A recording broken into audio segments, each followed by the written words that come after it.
Salut à toi et bienvenue à Olympie, foyer des Jeux Olympiques. Nous sommes devant la partie principale d'Olympie, l'endroit où se déroulaient les Jeux Olympiques. Lors de ces Jeux, les athlètes s'affrontaient pour le prestige et la gloire, afin de remporter les honneurs pour leur cité et pour eux-mêmes. Profite de ta visite, mon ami. Lorsque tu l'auras terminée, je viendrai m'assurer que tu l'as bien suivi. Le premier jour des fêtes olympiques débutait par une prestation de serment des athlètes, des entraîneurs et des juges. La cérémonie se déroulait devant l'autel de Zeus Orchios, ou Zeus garant des serments. Les athlètes juraient d'obéir aux règles des Jeux olympiques, tandis que les juges, eux, promettaient d'être justes et impartiaux. À l'ouverture des épreuves, un concours mettait en compétition héros et trompettes afin de déterminer qui aurait le privilège d'annoncer les Jeux. Les compétitions du premier jour comprenaient des épreuves de lutte, de course et de pugilat pour les concurrents les plus jeunes, âgés de 12 à 18 ans.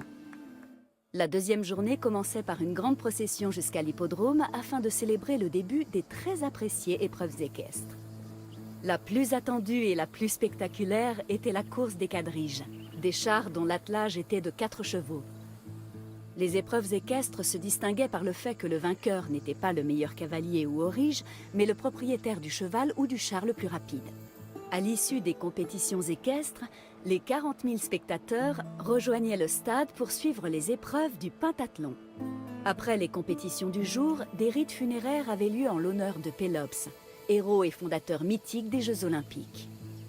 La soirée se terminait par un festin et un imposant défilé en l'honneur des vainqueurs du jour.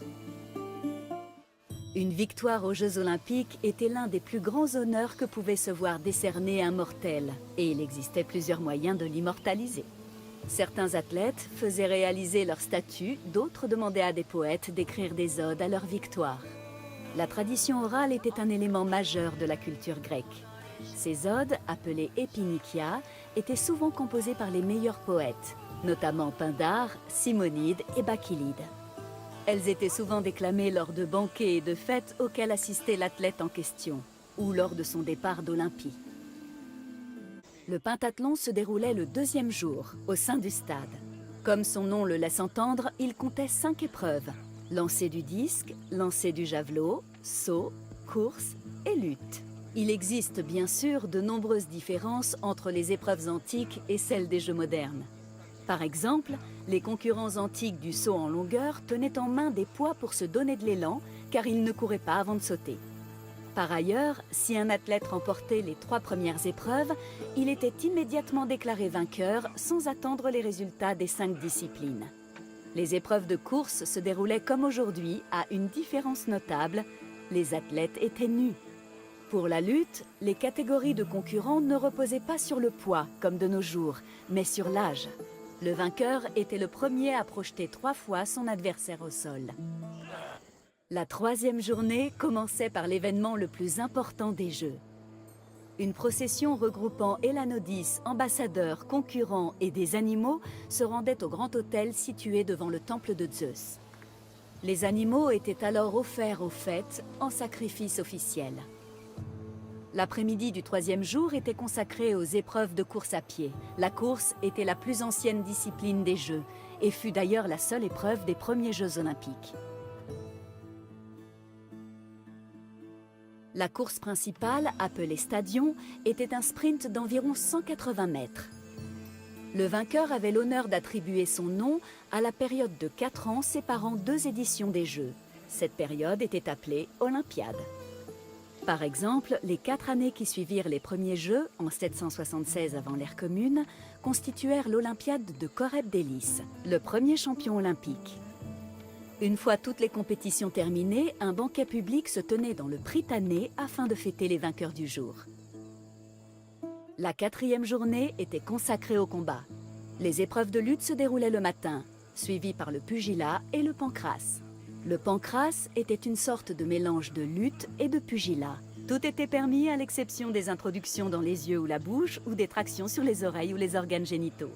Cette épreuve était très appréciée et considérée comme le summum en matière de force et de technique. En fin d'après-midi se déroulait une course d'une nature unique, l'Oplythodromos, ou course en armure. Les concurrents portaient un casque et un bouclier pour simuler les conditions de course sur le champ de bataille.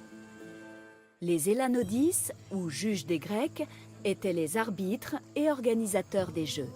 Ils étaient originaires d'Élis, la cité en charge du sanctuaire d'Olympie, et lors de chaque Olympiade, de nouveaux juges étaient élus. Ces derniers avaient plusieurs fonctions. Avant le début des Jeux, ils décidaient quels athlètes seraient admis à concourir et supervisaient leur entraînement. Ils procédaient aussi au tirage au sort pour les différentes épreuves. Pendant les Jeux, ils désignaient les vainqueurs et décelaient les tentatives de tricherie.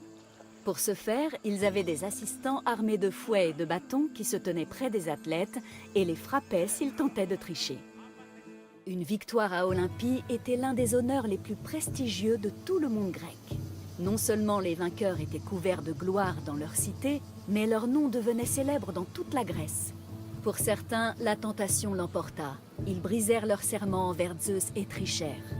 C'était courir un grand danger, car en cas de découverte, les tricheurs risquaient de graves châtiments.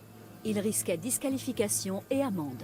Mais, s'ils étaient surpris à tricher pendant une épreuve, ils pouvaient être frappés par les arbitres. En revanche, le châtiment le plus dissuasif était la honte.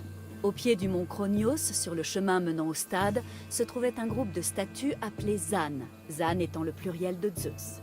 Sur ces statues était inscrit le nom des tricheurs, la nature de leur fraude et le montant de leur amende.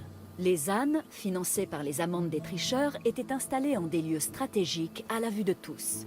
Un individu, mais aussi une cité entière, pouvait être déclaré coupable de tricherie. Le Prytanée était le siège administratif du culte d'Olympie, ainsi que celui des Jeux olympiques. Ce bâtiment abritait les prêtres du sanctuaire, ainsi que les autorités des Jeux. Il accueillait aussi le grand banquet qui se tenait le soir du 3e jour en l'honneur des vainqueurs. Il avait également une fonction sacrée. Dans la salle centrale se trouvait le feu d'Hestia, une flamme sacrée qui brûlait de jour comme de nuit. Ce feu était utilisé pour allumer ceux des autres autels du sanctuaire. Cette pratique a probablement inspiré en partie la tradition de la torche olympique moderne.